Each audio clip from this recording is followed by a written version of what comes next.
Hi everyone, this is Jim. Welcome to this Blitz chess postmortem video. This is a postmortem of my Blitz chess game number 133, where I was white and my opponent played the Queen's Indian defense. So let's check it out. I'm going to leave the chess engine on this time, and I'm also going to go into a little bit of a over-the-board game I played recently, because this is a new opening that I just played for the first time this week or last week. So I guess it was last Thursday I played it.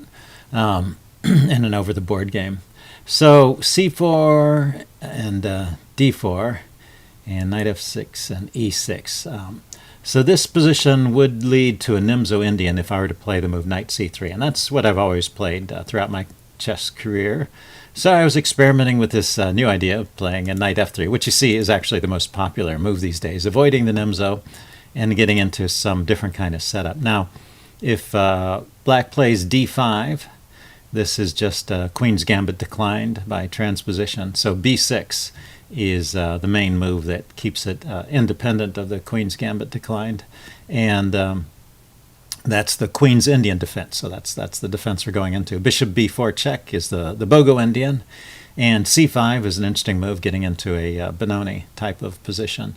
So all of these are playable and interesting in their own right. I think Bishop b4 check has been played a lot recently by Chess Explained, but b6 is a very reliable alternative. And now here's where I start innovating. Of course, you see, there's no true innovation in chess, but hard to find a novelty on move 4. But I played Bishop g5, which is not the most usual move, and not the best move. So the most usual move here is just g3, getting ready to counteract the pressure along the light squared diagonal and castle early. And there can be some interesting tactics along this diagonal. You notice after white plays g3 and bishop g2 and castles, and black plays bishop g7 and some other moves, if this diagonal stays open, for example, if he avoids playing knight c6, there can be tactics along the diagonal just by moving this knight out of the way, because the bishop on g7 is on b7 is unprotected. So that's something to keep in mind if you're playing this for either side.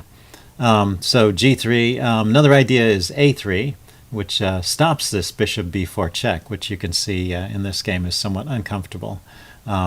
So that's a3, and knight c3 are also very solid ways to play. Good, interesting chess comes out. And I've seen a lot of games with knight c3 as well. e3, I don't know so much about. But all these are playable moves. Even bishop g5. It's just that bishop g5 is not the best move here. So let's go ahead and put it on the board. Here, let's turn on the sound so you can hear the pieces move. He played h6 here, and this is, so far it's following my over-the-board game. I play bishop h4. And then my opponent played, in the over-the-board game, we're going to take a look at that one first. He played bishop b7, because it has a neat tactic with it. I played e3 here, just getting my normal pawn set up and liberating my light-squared bishop and planning to castle. And I thought, I was doing a good job keeping this pin here. And he played bishop b4 check, and now I make a mistake. And really the only move here is knight c3. You see the other moves create somewhat of a disadvantage. Knight fd2 is playable, I guess. I played knight bd2, and so this is a position I wanted to show you. It immediately goes to a -2, and if you haven't seen this before, you might not know why. So this is an interesting point for you to test out your tactical abilities here. Can you look at this position, figure out what black should play, and why it's worth a couple of points for black?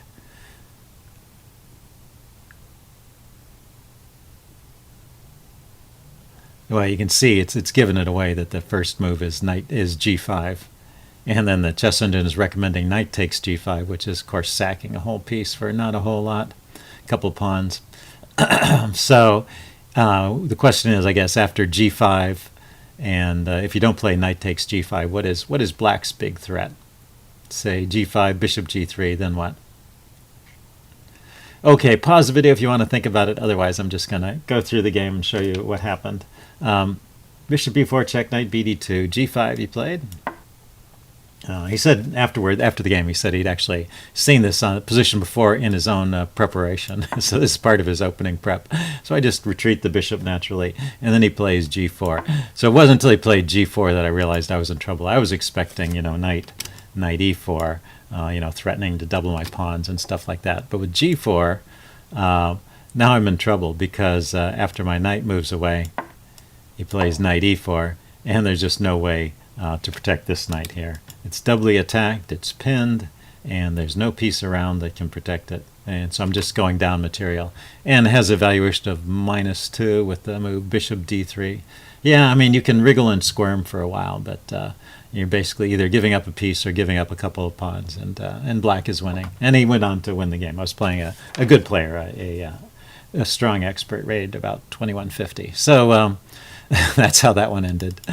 This game, let's go back to this game. He played g5 right away. And keep an eye on the evaluation here. I knew I might be getting into a somewhat awkward position, but I'm not. It's not necessarily a bad opening. We'll get to the point where I make my mistake. Bishop b4 check, and now I played knight c3 because I thought, by analogy with the other line, that knight bd2 would actually be losing a piece. But it turns out, if you look at the computer here, knight bd2 is playable here. So it's kind of funny. So now you try knight bd2. And so he should push on with g5, right? So that he can play push on with g4, so he can play knight e4 and win this piece. So what happens if he tries that? g4, just a3, kicking the bishop. And he's a little bit too slow in this line. If we look at here, when he played g4 in this position, if I play a3 here, trying the same trick, he has g takes f3, and the bishop is already on this diagonal. That's the crucial difference. And there's this threat of pawn takes on g2, forking the bishop and the rook. So so I can go ahead and grab the bishop, but then he takes here, and I'm just losing. So anyway, yeah, if you count the pieces, I have 3 pieces. He has 3 pieces. I have 2 ricks. He has 2 ricks. So I'm going to have to give up 1 piece. And he's just going to be a piece up for a pawn. So so going back to this position, what's different here is that the pace has been forced a little bit. He gets into this situation where after knight bd2, if he wants to win this, he has to play g4 right away, and I can play a3 before he's had a chance to play bishop g7. So if you're playing this from the black side, it's a little more interesting to throw in the move bishop b7 here before bishop b4 check. And see if anyone falls for that trap of knight bd2. Anyway, I played knight c3 because of my experience with the other game. And we're still in, if you look at it, we're still in a position that's about even. He plays knight e4, which is logical. He can mess up my pawns, but on the other hand, I have some compensation in open files. And so a position like this is not too scary. But what he played, f5, I just played the wrong response here. I played bishop e5. I started worrying about my bishop being trapped, and the chess engine points out that, oh, even d5. Yeah, I didn't think d5 was good, but e3 is playable. I just didn't think of this move e3.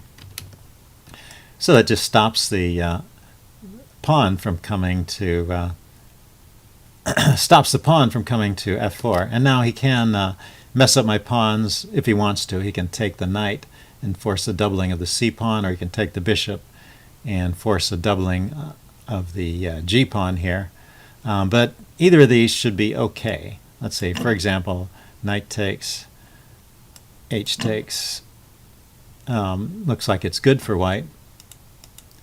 And how about knight takes here? B takes, and the bishop has to retreat now. Bishop d6. And also good for white. So, so the damage inflicted on white's pawn structure is not to be feared. And the best line for black around here is just to After e3 is to play something like, well, it likes bishop takes c3 check. I guess because it doesn't lose a tempo with retreating the bishop. Or bishop to b7, just continuing with development.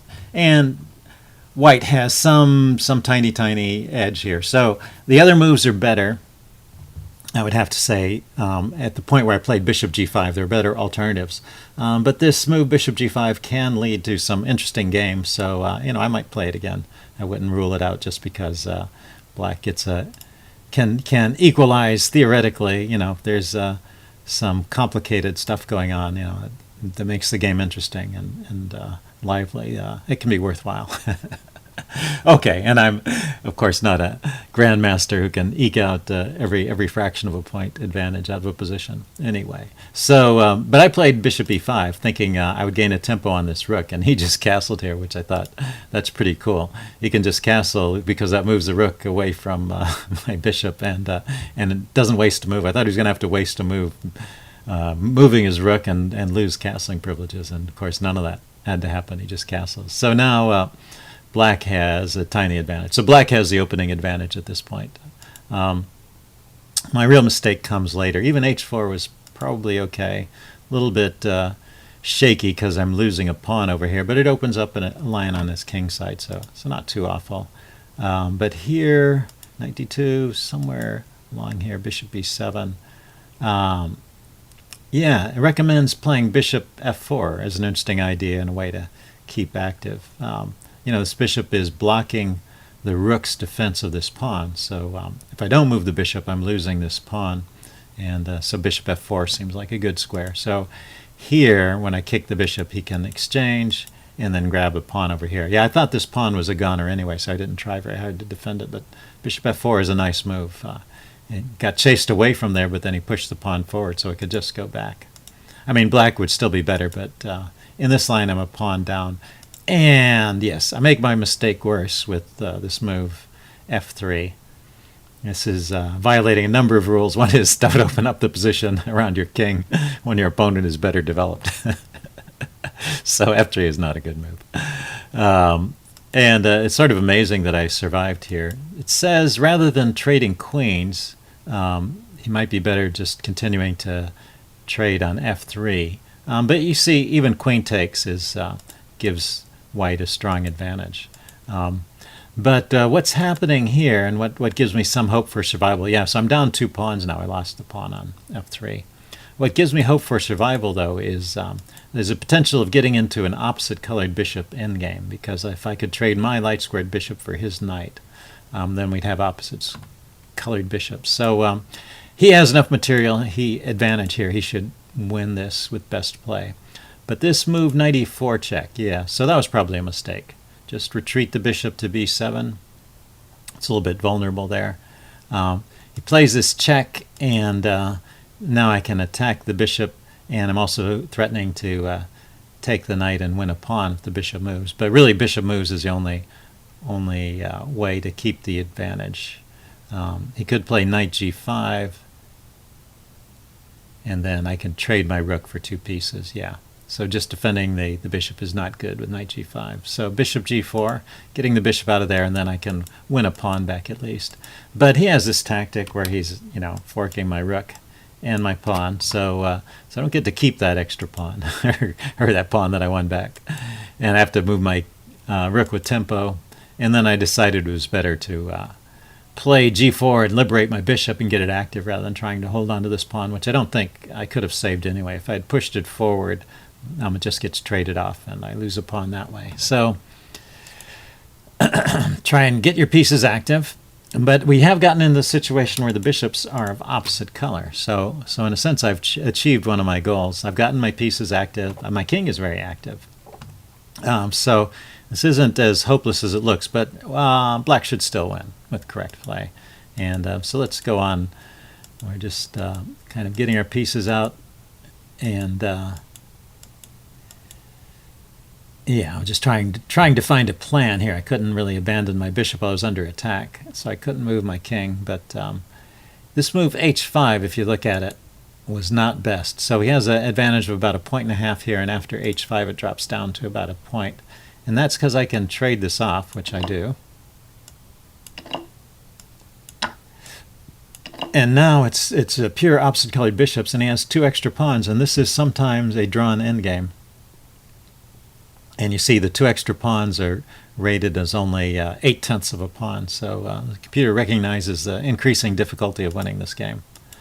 But he plays pretty well up until, if we back up for a second, the other interesting thing about this position was that all his pawns, or many of them, are on dark squares, which is good for me because that's the color bishop I have. That means I can attack it with my bishop, and he can't defend it with his bishop. Now in the middle game, you want this. You want your pawns on the opposite squares from your bishop.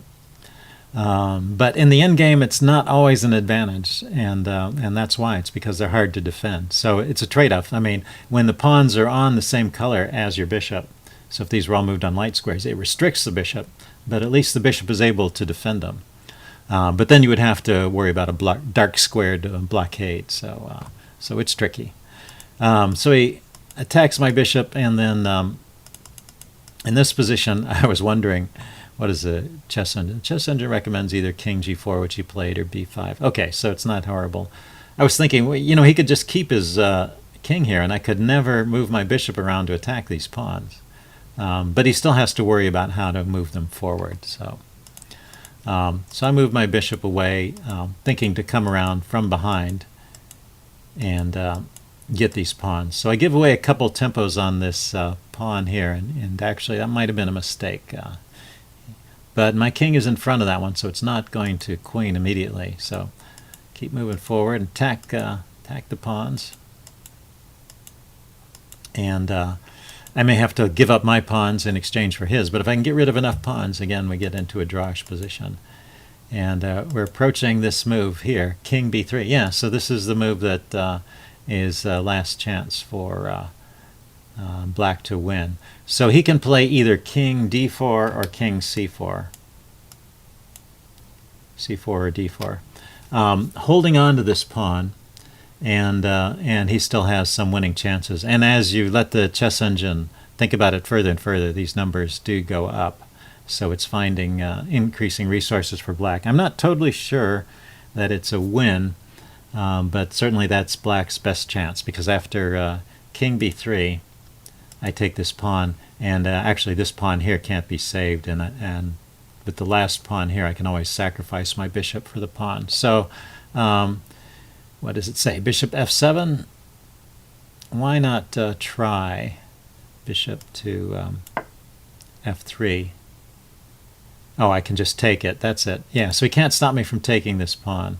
So if he goes here, yeah, I just step up and I take this pawn. So just no way to win this game. So it ended here when my opponent offered a draw, and I accepted. And so anyway, I thought that was an interesting game. Had some moments there, and hope you enjoyed the little discussion of the Queen's Indian mistakes in the Queen's Indian. Here, let me back up. Bishop f3 was not played. Bishop takes c5 was the last move. And the game ended in this position. So anyway, leave any comments you have in the section below, and I'll see you again later. Bye.